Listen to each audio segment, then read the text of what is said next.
আচ্ছা, কি রান্না করতে বসেছো?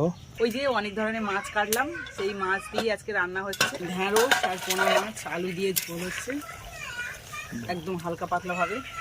এটাই তো পুষ্টিকর।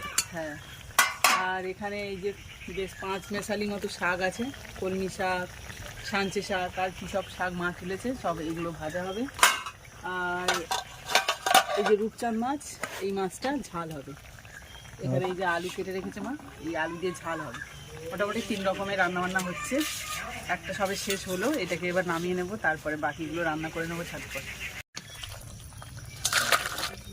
ভেন্ডি দিয়ে মাছের ঝোল হয়ে গেছে, এবারে মাছের ঝাল হচ্ছে আলু দিয়ে। এই দেখো গ্রেভিটা ফুটছে, আর এই যে মাছগুলো দিয়ে দেবো। এই সরপুটিটা খাবে নাকি? ভাজা খাও, ভালো লাগবে। আমি তো ফাটা খেতে পারি না, তুমি খাও। চলো এটাকে একটু চাপা দিই সিদ্ধ হওয়ার জন্য।